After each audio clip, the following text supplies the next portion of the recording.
자, 지난 주간에 이제 수고하셨죠? 5월달이 되면 사람 노릇하는 게 조금 힘듭니다. 예? 예. 참 이게 부모님을 두신 분들은 부모님을 챙겨드려야 되고, 또 자녀를 둔 세대는 자녀들이랑 놀아줘야 되고, 그죠? 놀아줘야 되고. 그래서 5월달은 좀 사람 노릇하기가 좀 힘든 것 같습니다. 뭐 용돈, 이게 지출도 좀 더 많을 것 같고요. 예. 또 수고도 하셨고요. 어쨌든 수고 많이 하셨습니다. 이제 오늘은 어버이 주일입니다. 근데 이제 오늘은 어버이 주일로서 또 육신의 자녀, 복음의 자녀, 이런 제목으로 이제 말씀을 나누고자 합니다. 여러분, 사람만큼 고귀한 존재는 없습니다. 사람이 매우 중요하고 고귀한 존재입니다. 왜냐하면 사람은 하나님의 형상대로 창조되었기 때문입니다. 비록 죄를 지어서 타락을 했지만 그래도 사람만큼 고귀하지 않습니다. 여전히 사람은 하나님의 형상입니다. 요즘은 사람들이 개를 키웁니다.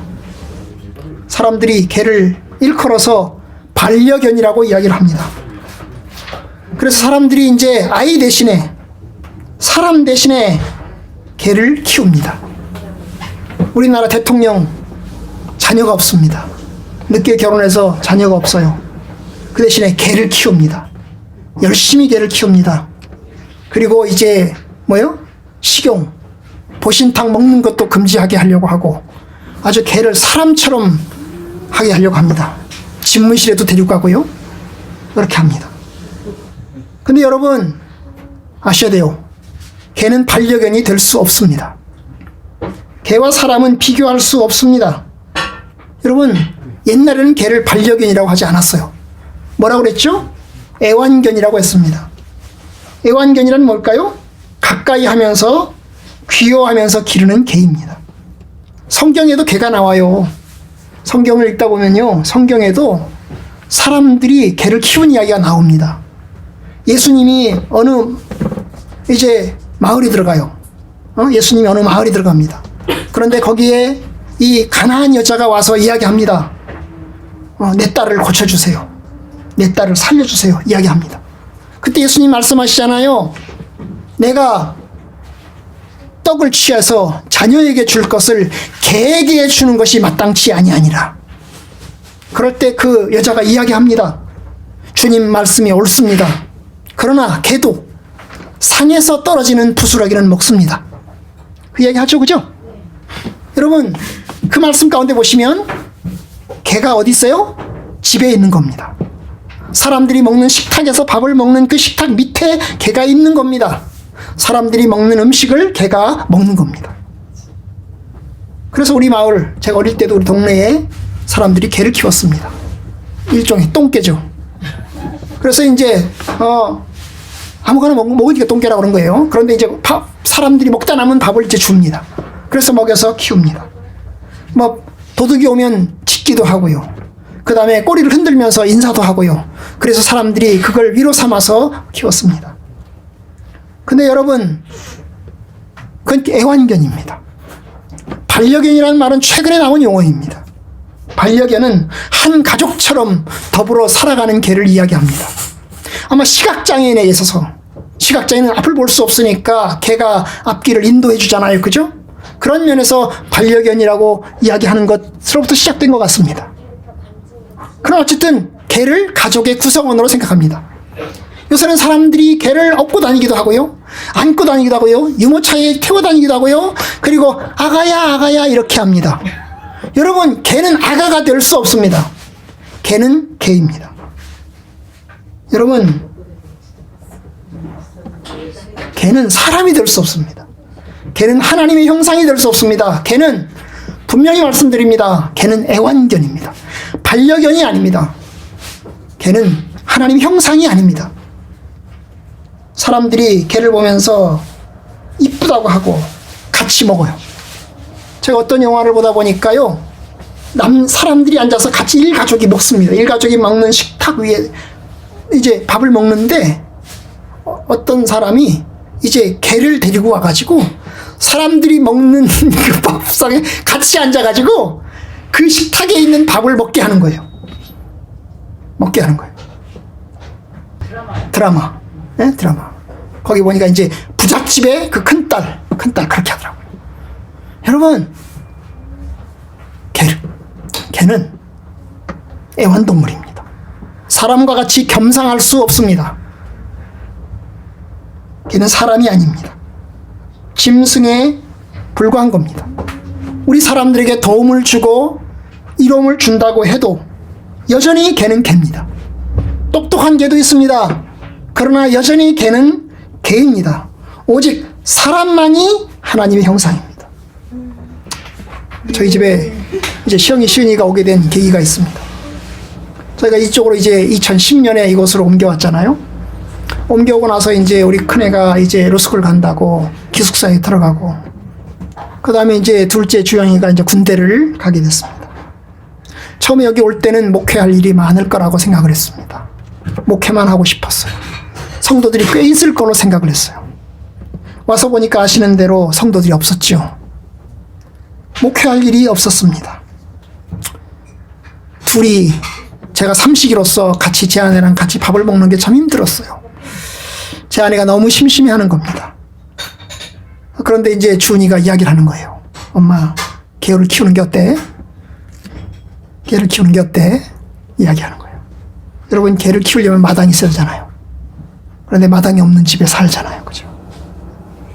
근데 이제 저희가 얘기했던 것이, 야, 개를 키우느니 사람을 키운다. 왜냐? 개한테 들어가는 돈이 얼만 줄 아냐? 개를 먹이려면, 개를 입히려면, 병원 데리고 다니려면, 머리 깎아주려면 그 돈이 어디서 나와야? 나는 그런 거 못한다. 그럴 바에는 사람을 키우는 게 낫겠다.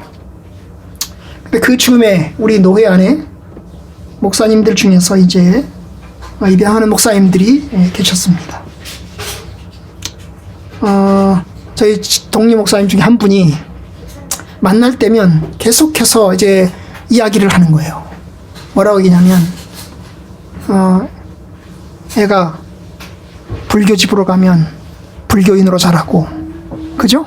불교인으로 자라고, 기독교인 집에 들어가면 기독교인으로 자란다. 기독교인으로 키워야 되지 않겠냐? 뭐 이런 얘기를 하는 겁니다. 그랬어요. 야, 난 돈도 없고 키울 능력도 없는데 가능하겠냐? 이야기를 했어요. 그랬더니 돈으로 키우는 게 아니다. 사랑으로 키우는 거다. 하나님 말씀으로 키우는 거다. 그 이야기를 했어요. 그래서 이제 복음 전도적 차원에서 한 사람을 하나님의 사람으로 키우는 위해서, 전도도 잘 못하는데 하나님의 사람으로 키우기 위해서, 그럼 우리도 합시다.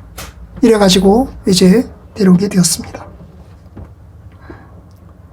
그때 이제 이렇게 말하는 사람도 있었습니다.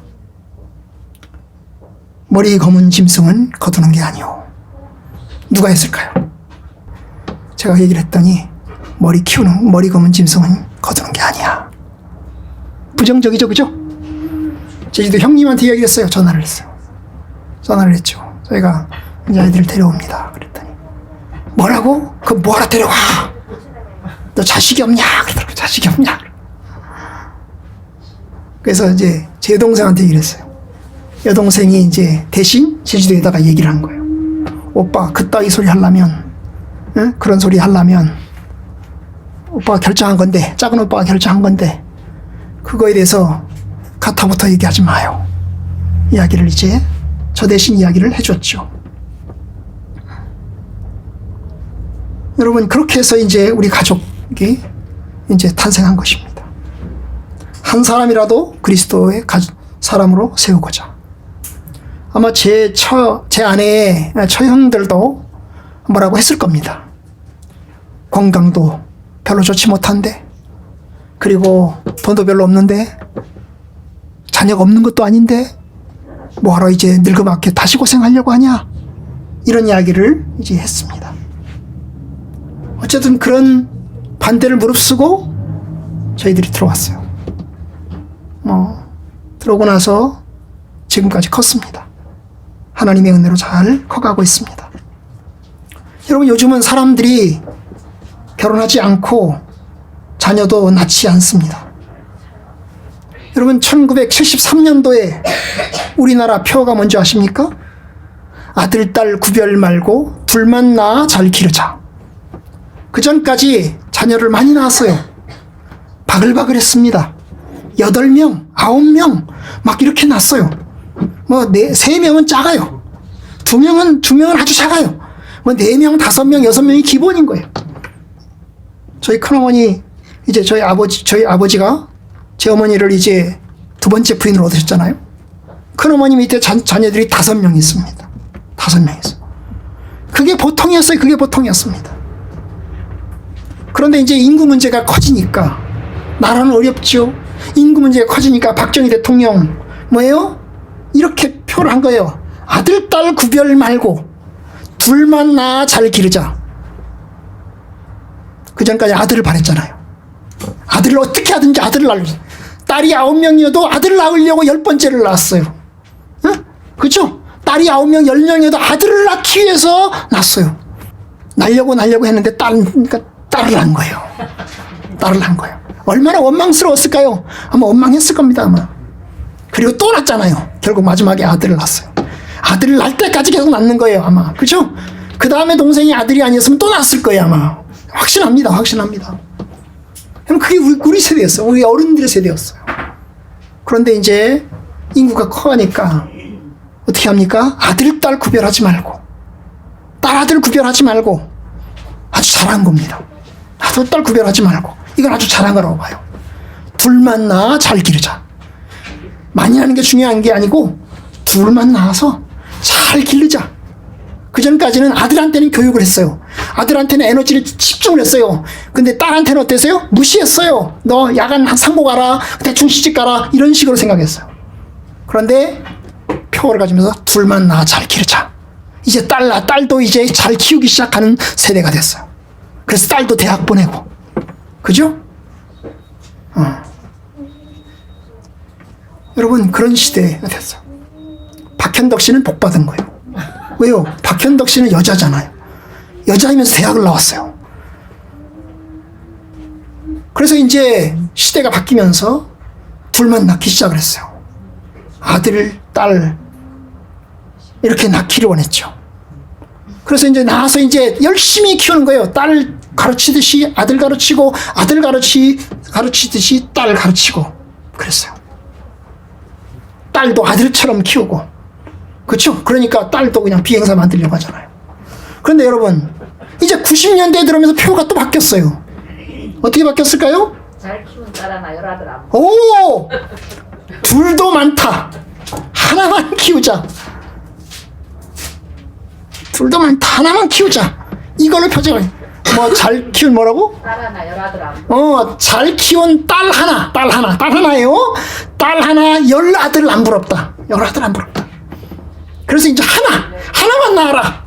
그게 딸이 됐든 아들이 됐든 하나만 낳아라. 그래서 사람들이 이제 하나만 낳기를 하는 거예요. 여러분, 이 운동이 펼쳐지면서 하나만 낳기 시작하면서 인구가 폭발적으로 늘어나던 인구가 이제 줄기 시작했고, 이제 뭐예요? 마이너스가 되기 시작을 했어요. 최근 들어서 이 표가 또 바뀌었어요.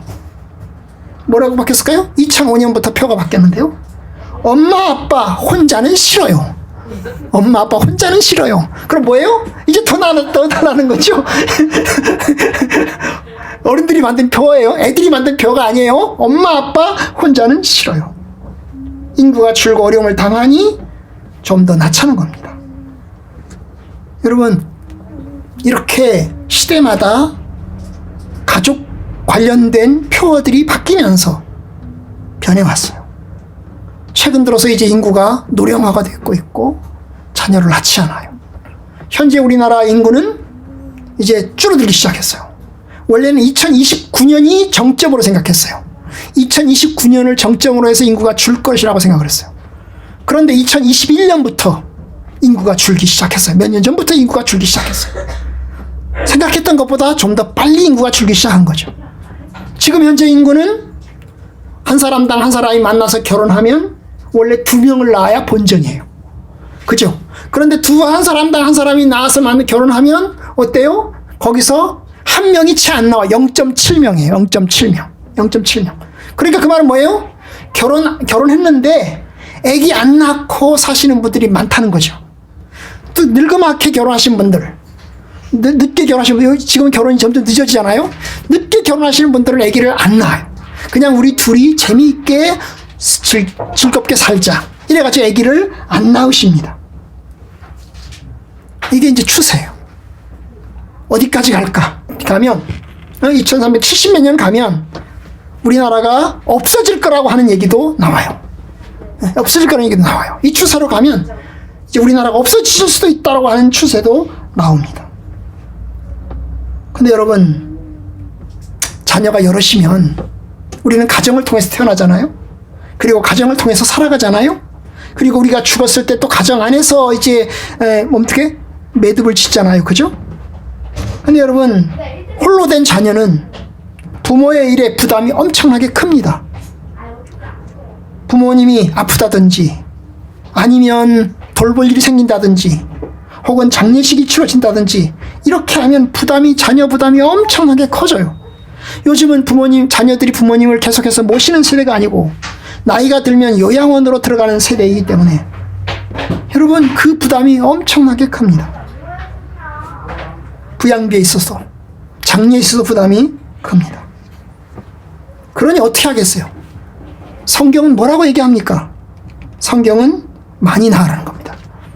표 자체가 글러먹은 거예요. 아들, 딸 구별 말고 둘만 낳아 잘 기르자. 표 자체가 글러먹은 것입니다. 이건 성경적인 가르침이 아닙니다. 성경의 가르침은 뭡니까? 아담과 하와를 만드신 하나님, 그들에게 복을 주시며 이르시되 생육하고 번성하여 땅에 충만하라. 이것이 하나님의 말씀입니다. 우리가 읽은 창세기 9장 7절 역시 하나님이 노아에게 말씀하시는 겁니다. 노아 홍수가 끝났습니다. 이제 하나님께서 노아 일가족을 앞에 놓고서 하나님께서 그들에게 축복하십니다. 9장 1절, 하나님이 노아와 그의 아들들에게 복을 주시며 그들에게 이르시되 생육하고 번성하여 땅에 충만하라. 여러분, 생육하고 번성하여 땅에 충만하는 것이 하나님의 복입니다. 하나님의 복이에요. 하나님의 복은 자녀를 낳고 그 자녀를 키우는 겁니다. 많이 낳고 많이 키우는 게 하나님의 복입니다. 9장 7절, 너희는 생육하고 번성하며 땅에 가득하여 그 중에서 번성하라. 하나님께서는 이 땅 속에 그의 백성들이 충만하기를 원하고 있습니다. 여러분, 이것이 하나님의 복입니다. 여러분이 하나님의 복을 받길 원합니까? 하나님의 복 중에 하나가 뭐예요? 다자녀의 복입니다. 시편 127편 우리가 읽었잖아요. 구약성경의 2번째 구절. 읽은 내용을 보세요.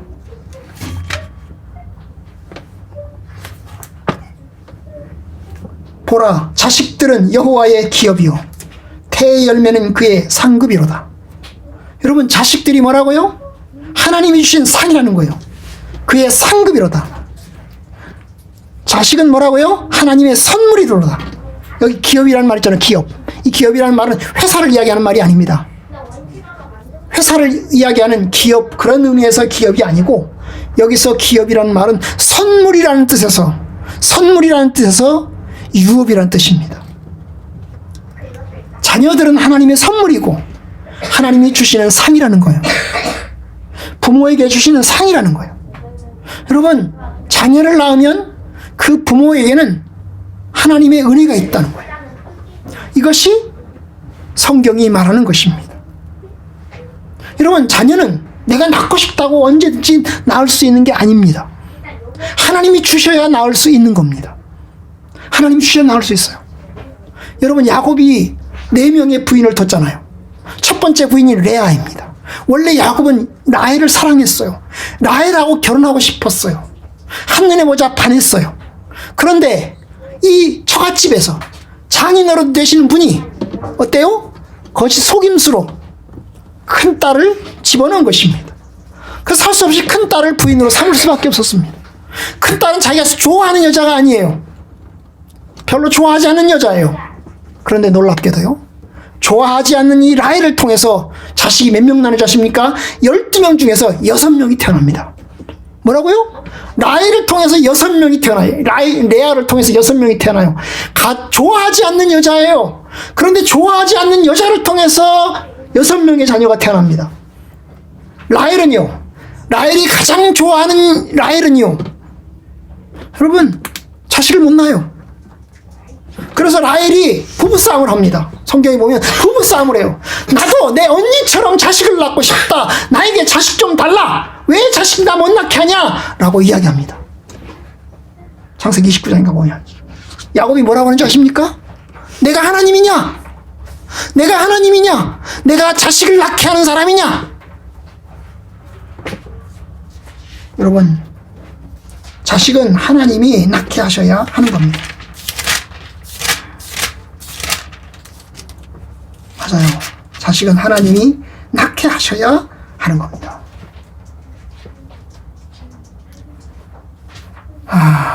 그러니까 여러분,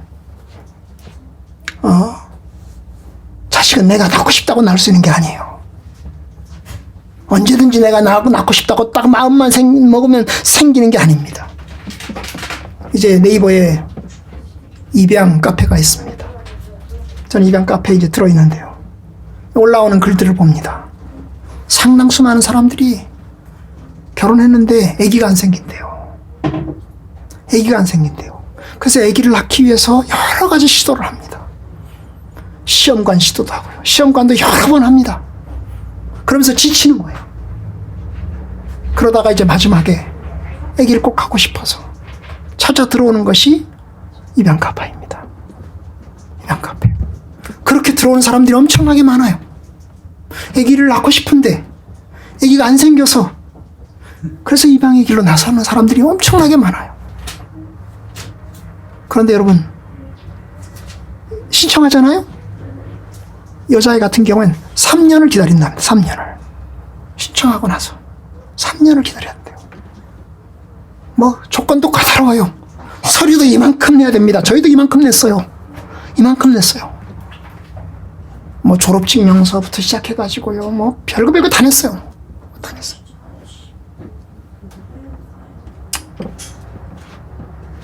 여러분, 자녀가 생기는 것은 하나님의 은혜입니다.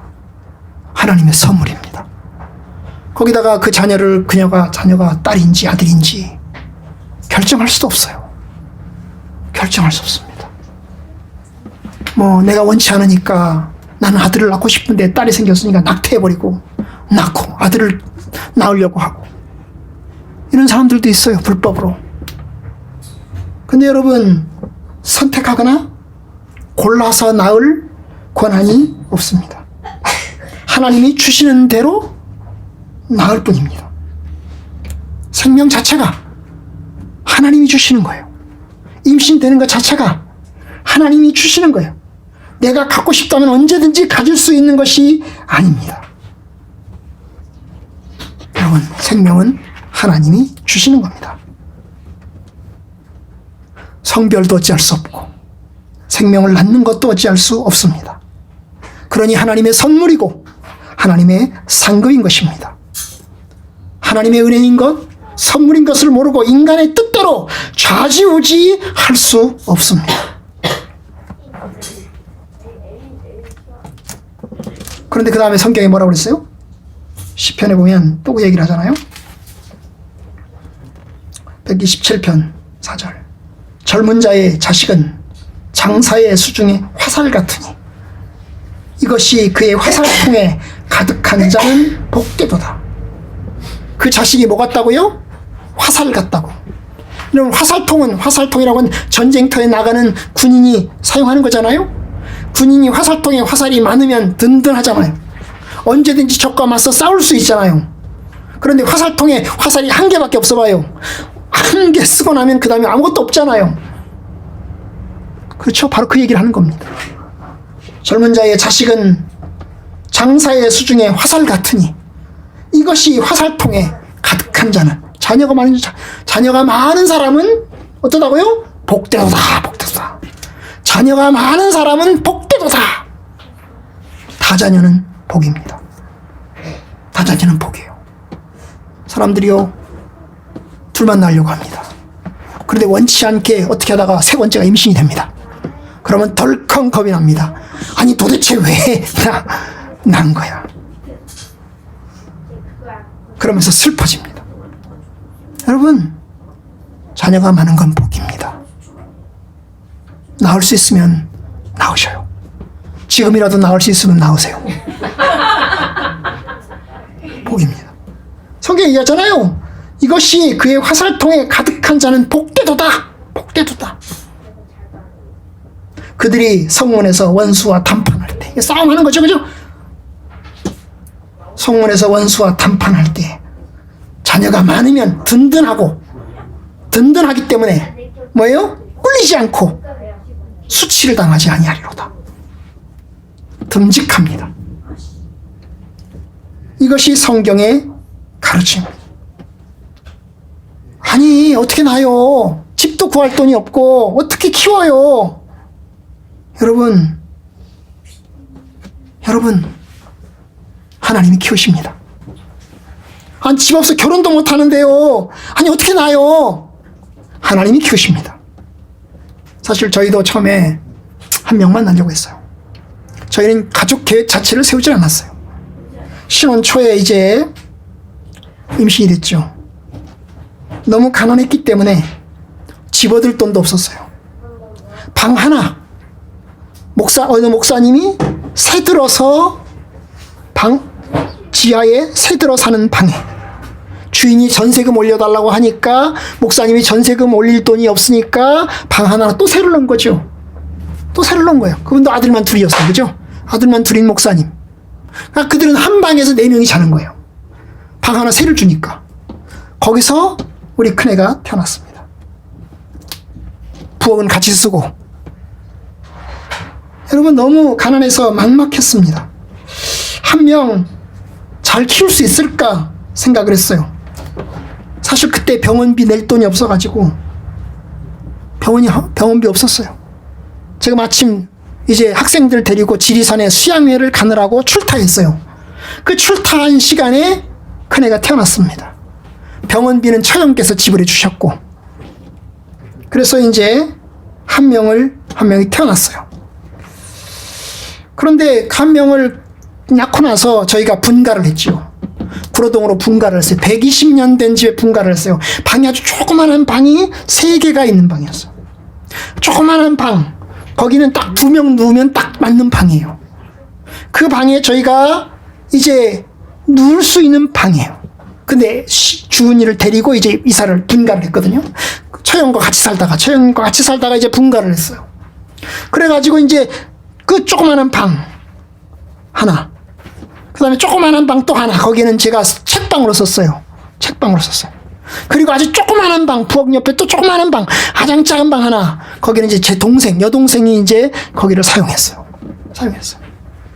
그리고 이제 여동생 보고, 네가 조카 데리고 자라. 그래서 여동생이 조카를 거의 데리고 잤어요. 그런데 이제 앞집에 사는 주인집 자녀들하고 우리 주은이하고 이게 싸움이 붙는 거예요.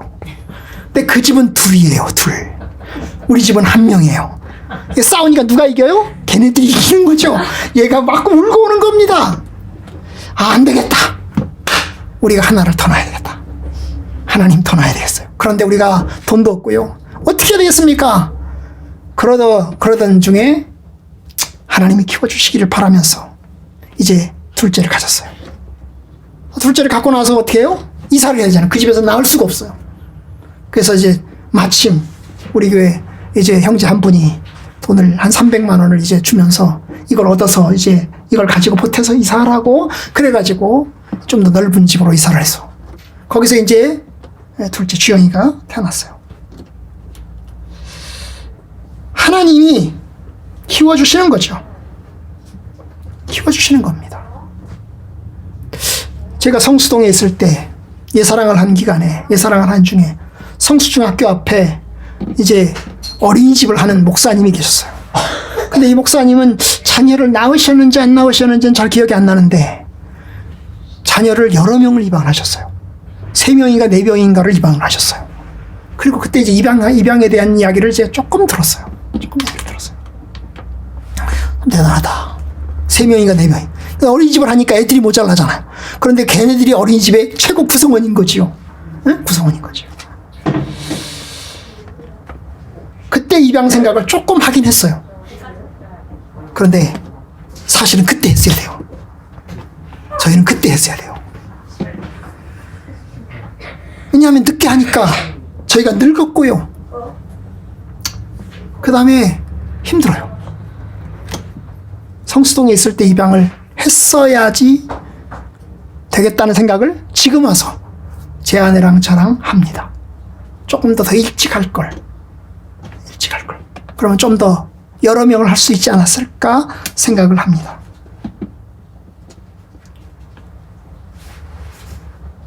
그래요. 맞아요. 세상이 많이 좋아져서 지금은 국가에서 많은 부분을 지원을 합니다. 무상보육 하고요. 그 다음에 무상교육 실시하고요. 셋째, 넷째는 또 대학교 등록금도 공짜래요. 우리 시연이는 셋째, 넷째잖아요. 셋째, 넷째는 대학교 등록금도 공짜가 된대요. 여러분, 그런 면에서 자녀를 낳는 것, 국가적 차원에서도 지원을 하려고 열심히 노력하고 있습니다. 성도 여러분들, 낳으실 수 있으면 많이 낳으세요. 아들 얘기하고 싶어요. 결혼해가지고 자녀를 많이 낳으세요. 저는 제가 우리 주은이 패백하는 그날 패백을 받으면서 최소한 2은 낳아야 된다. 제가 그 얘기를 했거든요. 2 이상은 낳아야 된다고 이야기를 했는데 여러분 많이 낳으세요. 왜냐하면 육신의 자녀만 많이 낳을 뿐만 아니라 이걸 통해서 하나님의 복음이 증거되기 때문입니다. 하나님의 말씀이 계승되기 때문에 자녀를 많이 낳으셔야 됩니다. 하나님이 키워주십니다. 하나님이 키워주세요. 아니 내가 어떻게 키워요? 집 뻗을 돈도 없는데. 여러분 믿음으로 하세요. 하나님께서 허락하십니다. 기도 많이 하시고 하나님이 허락하셔서 하나씩 낳으시면 그게 나중에 기쁨이 될 것입니다. 제가 이제 드리고 싶은 말씀이 또 있습니다. 여러분 낳으셨으면 그 다음 어떻게 해야 되죠? 잘 길러야 됩니다. 근데 사실 키우는 건 하나님이 키워주시긴 합니다. 하나님이 키워주시긴 합니다. 동시에 여러분 우리가 믿음으로 잘 키우고자 해야 합니다. 에베소서 6장 4절에 보면 아비들아 너희 자녀를 노엽게 하지 말고 오직 주의 교훈과 훈계로 양육하라 라고 이야기합니다. 자녀를 노엽게 하지 마라. 자녀들을 분노케 하지 마라.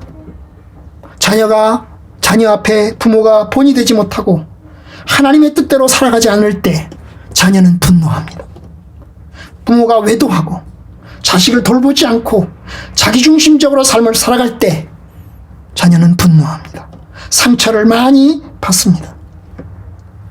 요즘 많은 여자 청년들이 결혼을 기피한다고 합니다. 그 기피하는 이유 가운데 하나가 우리 아빠 같은 남편을 만날까 봐 기피한다고 합니다. 우리 아버지 같은 남편 맨날 술 먹고 쌈박질하고 바람 피우고 그럴까 봐, 그런 남편 만날까 봐 겁이 나서 결혼을 못하는 자매들이 많다고 합니다. 여러분 이게 사실 부모가 본이 되지 못한 거죠. 우리 자녀들에게 결혼의 행복감을 보여주지 못한 겁니다.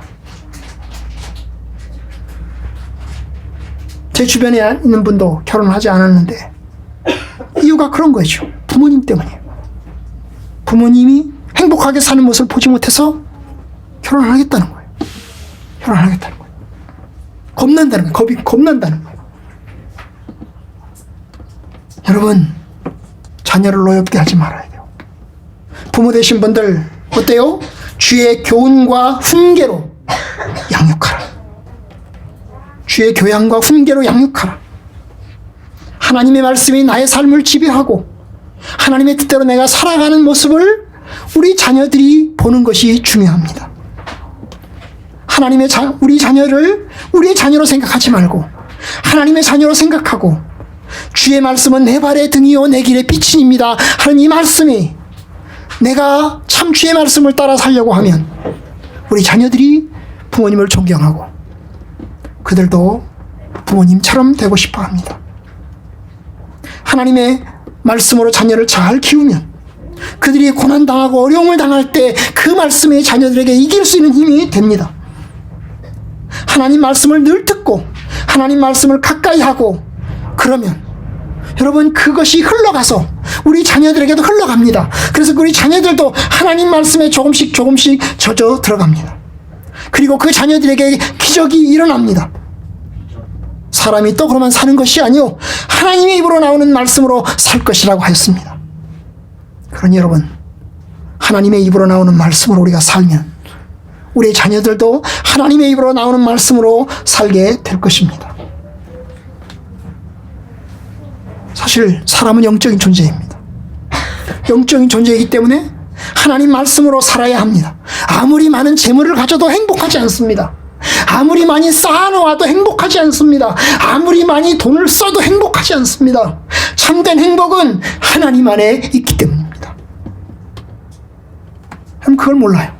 하나님 안에 있는 행복을 잘 모르니까 인간적인 방식으로 행복을 찾아서 나섭니다. 그런데 거기서 행복을 얻지 못합니다. 잠깐 행복을 주는 것처럼 보이지만 그것은 곧 지겹게 됩니다. 여러분, 하나님의 말씀으로 사는 것이 행복입니다. 하나님의 뜻대로 사는 것이 행복입니다. 그것이 우리 자녀들이 알기를 원합니다. 여러분, 많은 사람들이 교회를 떠납니다. 성도들의 자녀들이 교회를 떠납니다. 중직자들의 자녀들이 교회를 떠납니다. 한 사람을 그리스도의 사람으로 세우는 것이 성공입니다. 감독은 책망할 것이 없으며 자기 집을 잘 다스려 모든 공손함으로 복종하게 하는 자라야 할지니 자기 집을 잘 다스릴 줄 알지 못하면 어찌 하나님의 교회를 돌보리요. 여러분, 이게 중직자의 가정이어야 됩니다. 어떤 면에서 자녀가 예수를 안 믿으면 그 자녀가 그 자녀를 둔 예수를 안 믿는 자녀를 둔 중직자가 성도들 앞에서 할 말이 별로 없습니다. 집사는 자녀와 자기 집을 잘 다스려야 할지니 그랬어요. 역시 마찬가지입니다. 여러분, 자녀를 잘 세우시는 것이 복이고 그것이 성공입니다. 여러분들의 자녀들이 하나님의 말씀으로 잘 키우시길 바랍니다. 하나님의 자녀로 잘 키우시길 바랍니다. 우리는 세상을 떠납니다. 우리가 떠났을 때 우리 자녀들이 이제 어려움을 당할 것이고 유혹을 만날 것이고 바람 속에 흔들리게 될 것입니다. 그럴 때 그들이 하나님을 붙들고 나아갈 수 있기를 원합니다. 여러분, 우리 자녀들도 무슨 위기를 만날지 모르잖아요. 그들도 그들이 살아가는 날 동안 엄청나게 많은 고난의 시간들을 보낼 겁니다. 그 고난의 시간 속에서 엄마가 믿었던 하나님, 아버지가 믿었던 하나님, 나도 그 하나님 앞으로 돌아가겠습니다. 그렇게 해서 돌아오는 사람들이 있기를 바랍니다. 우리가 아까 찬송을 부르잖아요. 나의 사랑하는 책, 나의 사랑하는 책. 이거 읽으면, 이 찬송을 부르면서 여러분 나와는 좀 다르다고 생각하셨을 겁니다. 왜냐? 여러분들의 어머니들은 예수를 잘 안 믿으셨기 때문입니다. 그런데 예수를 믿으셨던 분, 그리고 자녀들을 위해서 늘 기도하셨던 것을 기억하는 자녀는 그 어머님이 세상을 떠난 이후에도 어머니를 생각하면서 신앙 안에 심지를 가지고 살아갑니다. 여러분들의 자녀들이 하나님 안에서 살아가기를 바랍니다. 여러분들의 자녀들이 하나님의 뜻 안에서 살아가길 바랍니다. 여러분들이 세상을 다 떠나고 난 이후에도 여러분들의 자녀들은 하나님의 뜻 안에 있기를 원합니다. 그러려면 우리가 하나님 안에서 마음 심지 굳게 잡고 하나님의 뜻 안에서 살아가셔야 합니다. 이제 한 가지 더 말씀드리려고 합니다. 나는 결혼을 안 해서 자녀가 없는데, 또 결혼을 늦게 해서 자녀가 없는데 난 어떻게 하란 말이오? 하시는 분들에게 말씀드립니다. 사도 바울을 보십시오. 사도 바울은 홀로 살았습니다. 아마도 결혼했지만 예수를 믿은 것 때문에 이혼당했을 것입니다. 그는 홀로 된 상태에서 재혼하지 않고 홀로 복음 전도자의 삶을 살았습니다. 왜냐하면 결혼한다는 것은 제약이기 때문입니다. 여러분, 결혼하면 아내를 기쁘게 해야 되고 남편을 기쁘게 해야 합니다. 그렇기 때문에 오직 예수님을 기쁘게 하는 일을 잘 못합니다. 배우자를 기쁘게 하는 일을 신경 써야 됩니다. 배우자 눈치를 봐야 됩니다. 그러니 여러분, 하나님의 뜻 안에서 온전하게 100% 급족하게 살아갈 수 없습니다. 그래서 바울은 아마도 복음 전도자로 떠돌아다니는 삶을 살았기 때문에, 이곳저곳을 떠돌아다녔기 때문에, 아마 결혼한 상태에서 이곳저곳을 떠돌아다녔으면 이혼당했을 겁니다. 그렇지 않겠어요? 가정 잘 돌보지 않고 자녀 잘 돌보지 않고 떠돌아다니니 이혼당하지 않겠어요? 그런데 그는 육신의 자녀가 없었어요. 그런데 그 대신에 그는 복음의 자녀가 있었습니다. 복음의 자녀가 있었습니다. 바로 오늘 우리가 읽은 신약에 있는 고린전서의 말씀을 보십시오. 고린전서 4장 15절. 그리스도 안에서 일만 스승이 있으되 아버지는 많지 아니하니 그리스도 예수 안에서 내가 복음으로써 너희를 낳았음이라. 바울은 고린도 교회를 향해서, 고린도 교회에 있는 성도들을 향해서 이야기합니다. 나는 복음으로써 너희를 낳았다. 나는 너희들을 하나님의 말씀으로써 복음을 가지고 들어가서 너희들에게 복음을 전도하면서 내가 너희들을 낳았다. 너희들은 뭐라고요? 나의 자녀들이다, 그 말이죠. 너희들은 나의 자녀들이다. 내가 너희들을 낳았다. 하나님의 말씀으로 내가 너희들을 낳았다. 너희들을 낳기 위해서 내가 기도하였고, 내가 너희들을 낳기 위해서 산고의 고통을 겪었고, 그래서 내가 너희들을 낳았다. 여러분, 이것이 고린도 교회에 대한 바울의 생각입니다. 얼마나 아끼겠어요? 떠난 후에라도, 바울은 고린도 교회를 떠난 후에라도 고린도 교회를 생각하면서 염려하는 겁니다. 그들이 하나님 말씀으로 잘 살아가게 해주세요. 그들이 하나님의 뜻대로 잘 살아가게 해주세요. 여러분, 이게 바울의 마음입니다. 여러분, 그 중에 하나, 또 다른 사람 봅시다. 디모데를 보겠습니다. 디모데 전서를 봅시다. 디모데전서 1장 1절 2절. 우리 구주 하나님과 우리의 소망이신 그리스도 예수의 명령을 따라 그리스도 예수의 사도된 바울은 믿음 안에서 참 아들 된 디모데에게 편지하노니 하나님 아버지와 그리스도 예수 우리 주께로부터 은혜와 긍휼과 평강이 있을지어다. 여러분, 여기 보시면 바울이 디모데를 일컬어서 아들이라고 이야기합니다. 믿음 안에서 참 아들 된 디모데, 아들이라고 이야기를 합니다. 여러분, 바울이 전도 여행을 다니다가 디모데를 만났습니다. 디모데를 만났어요. 그런데 디모데는 아버지는 헬라인이요, 엄마는 히브리 여자입니다. 엄마를 통해서 신앙을 배웠어요. 디모데는.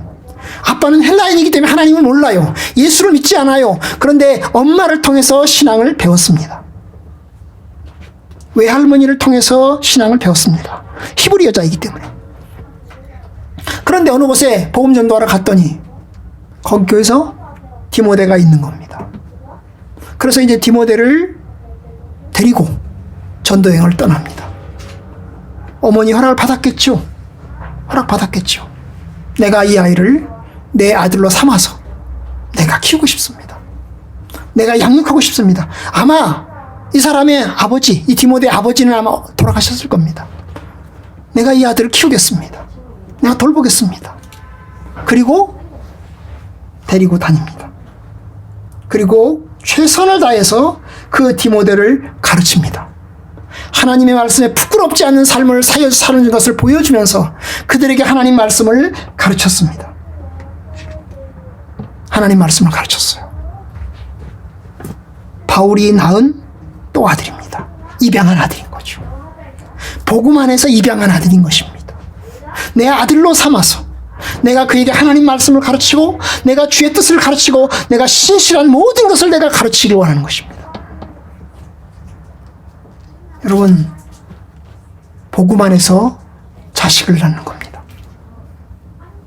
자녀 결혼하지 않고 평생을 독신으로 살아가시는 분들, 비혼자들, 또 결혼했지만 자녀가 없으신 분들에게 말씀드립니다. 복음 안에서 자식을 낳으십시오. 복음 안에서 자식을 낳으십시오. 어떻게 해요? 하나님 말씀을 전도해서 그 전도한 사람을 하나님 말씀으로 키워내십시오. 바울이 디모데에게 권면하는 말이 있습니다. 오늘 읽은 네 번째 말씀, 디모데후서 2장 2절. 내가 많은 증인 앞에서 내게 들은 바를 충성된 사람들에게 부탁하라. 그들이 또 다른 사람들을 가르칠 수 있으리라. 여기 보시면 몇 명이 나옵니까? 나가 나오고요. 내라는 바울. 내게 들은 바를 할 때 내가 나오고요. 그 다음에 너가 나오죠. 너가 많은 증인 앞에서 너가 나오죠. 나가 나오고요. 너가 나오고요. 그 다음에 또 누구에게 합니까? 충성된 사람들에게 이야기하는 거예요. 네가 나한테 배운 거, 너는 충성된 사람들에게 이야기해라. 충성된 사람들이 나옵니다. 그러면 그 충성된 사람들이 너한테 배운 것을 또 다른 사람들에게 가르칠 수 있을 것이다. 그럼 여기가 몇 대가 나와요? 4대가 나오는 것입니다. 바울 1대, 디모데 2대, 충성된 사람들 3대, 또 다른 사람들 4대, 4대가 나오는 것입니다. 하나님 말씀을 그렇게 해서 전수해 가는 것입니다. 하나님 말씀을 내가 듣고 내가 다른 사람을 가르칩니다. 그러면 그 다른 사람이 또 다른 사람을 가르칩니다. 그 다른 사람이 또 다른 사람을 가르칩니다. 또 다른 사람을 가르칩니다. 이렇게 가면서 복음 안에서 영적인 자녀가 계속해서 이어져 갑니다. 사실 우리 교회는 그걸 잘 못해요. 그걸 아주 잘하는 데가 있어요. 어디일까요? 내비게이터 성교회입니다. 우리가 읽은 우리가 성경을 암송하는 성경 구절이 있죠? 성경 구절이 매주마다 매달마다 있는 내비게이터 성교회입니다. 이 내비게이터 성교회는 철저하게 1대1입니다. 내가 복음을 전도해서 그 전도한 사람을 내가 키워요. 그러면 그 사람이 또 다른 사람을 전도해서 키워요. 이게 선교단체죠. 내비게이터는 원래 배에서 시작됐습니다. 군인들 속에서 시작됐어요. 해군들이 배에서 하는 일이 뭡니까? 그냥 배 안에서 계속 망망대해를 나가는 거잖아요. 그죠? 그래서 싸움에 나가는 거잖아요. 그죠? 여기서 이 도슨 트로스맨이라는 사람이 만들었는데, 이 도슨 트로트맨이라는 사람이 어때요? 거기서 한 사람을 전도를 했어요. 예수님의 마음을 가지고 한 사람을 전도를 했어요. 그리고 그 사람과 함께 대화를 갖고 신앙적으로 키워주고 세워주는 일을 했어요. 이 사람 평신도의 목사님 아니에요. 평신도예요. 그런데 그 일을 감당하는 것입니다. 이 도슨 트로트맨한테 배운 사람이 릴로이 아임스인데, 릴로이 아임스가 또 다른 사람을 또 키웁니다. 또 키워요. 그렇게 해서 복음이 확장되어 가는 것입니다. 여러분, 복음을 전도해서 교회에 데려다 놓으면 끝이 아니에요. 복음을 데려다 놓으면 그는 죽을 때까지 나의 영적인 자녀입니다. 내가 한 사람을 복음을 전도했습니다. 그 전도한 사람, 그 사람은 죽을 때까지 나의 영적인 자녀입니다. 영적인 자녀예요. 그럼 어떻게 해야 되죠? 그 영적인 자녀를 잘 돌봐야 되는 것입니다. 육신의 자녀가 아닌 영의 자식, 영적인 자녀를 낳는 겁니다. 복음을 전도해서 하나님 말씀으로 가르치는 거예요. 그것이 바로 제자를 삼는 것입니다. 너희는 가서 모든 족속으로 제자를 삼아 아버지와 아들과 성령의 이름으로 모든 것을 가르치고, 그것이 제자를 삼는 거예요. 나의 제자가 또 다른 제자가 되는 것입니다. 그렇게 해서 한 사람이라도 복음을 전도하십시오. 여러분의 일생에 한 사람이라도 복음을 전도하십시오. 그 한 사람이라도 복음으로 한 사람을 전도하셔서 그 한 사람을 키우세요. 100명 전도하는 말 아닙니다. 여러분의 교회, 우리 교회 안 되라도 괜찮습니다. 한 사람을 하나님 말씀으로 여러분이 전도하세요. 그리고 그 사람을 하나님 말씀으로 세워주는 일을 감당하길 노력하세요, 여러분. 여러분, 한 가지 더 말씀드리겠어요. 그거는 여러분 아까 말씀드린 것처럼 개를 키우지 마시고 사람을 키우세요. 여건이 되시면 고아원이나 양육원에 한 사람을 정해서 꾸준히 후원하고 편지를 보내기를 바랍니다. 어떤 목사님, 우리나라에 계신 어떤 목사님 글을 읽었어요. 조동진 목사님인가? 지금 돌아가셨습니다. 극동방송을 만드신 분이에요. 그런데 이 조동진 목사님이 이제 우리나라에서 이제 뭐예요? 6.25 전, 이제 6.25 전이죠. 6.25 전에 굉장히 어렵게 살았어요. 어렵게 살았어요. 그리고 이제 교회를 이제 나가게 됐죠. 교회를 나가게 되는데 이제 이게 교회를 통해서 선교사들이 왔었으니까 선교사들이 이제 후원을 연결시켜 준 것입니다. 그래서 미국에 있는 어떤 선교사님이, 미국에 있던 어떤 분이, 선교사님이 아니죠. 어떤 분이 이제 매달 조금씩 달러를 이제 보내주시는 거예요. 그리고 편지와 함께, 가끔씩 편지와 함께 달러를 보내주시는 겁니다. 잘 지내냐고, 힘을 내라고, 용기를 내라고, 복음 안에서 살라고. 그래서 편지를 보내주시는 겁니다. 조금씩 달러를 보내주시면서 편지를 보내주시는 겁니다. 여러분, 시간이 지나서 이 조동진 목사님이 되셨고, 자기를 돌봐주셨던, 가끔씩 이제 돈도 보내주시고 편지도 보내주셨던 그분을 만나고 싶은 거예요. 그래서 시간이 한참 흘러서 몇십 년이 지나고 나서 그분을 만났다고 합니다. 인사해야 될 거 아니에요. 그죠? 내가 당신 때문에 잘 컸습니다. 신앙 안에서 컸습니다. 여러분, 그래요. 형편이 되시면 기관에 입양이 안 되는 이제 양육원에 한 사람을 정해서 후원하실 수 있어요. 기관을 못 정해야겠다고요? 제가 알려드릴게요. 울산에 양육원이 하나 있어요. 제 후배가, 제 제자가 고아원 원장이에요, 지금. 양육원에서. 여러분, 하나님 안에서 영적인 자녀로 삼는 거죠. 혹은 다른 나라의 컴패션 같은 경우는 다른 나라에 이제 하나를 결연해가지고 매달 조금씩 후원금 보내고, 그래서 편지를 쓰는 겁니다. 믿음으로 승리하길 바란다. 하나님의 뜻대로 살아가길 바란다. 그러면서 내 자녀로 생각하는 거죠. 하나님, 내가 이 자녀를 내가 자녀로 생각합니다. 이 자녀가 하나님 말씀 안에서 잘 자라기를 원합니다. 그러면 여러분이 선교사가 되지 않더라도 이미 어떤 사람인 것입니까? 이미 선교사입니다. 여러분 때문에 그 한 사람이 그 지역에서 여러분 위대한 하나님의 사람이 될 수 있지 않겠어요? 아멘? 아멘. 바로 그와 같은 삶을 살기를 축원합니다. 우리를 통해서 육신의 자녀가, 그리고 복음의 자녀가 생겨서 그 육신의 자녀가, 복음의 자녀가 하나님의 뜻 안에서 잘 자라기를 간절히 축원합니다. 아멘. 여러분들도 복음 안에서 올바른 하나님의 사람들로 다 살아갈 수 있기를 간절히 축복합니다.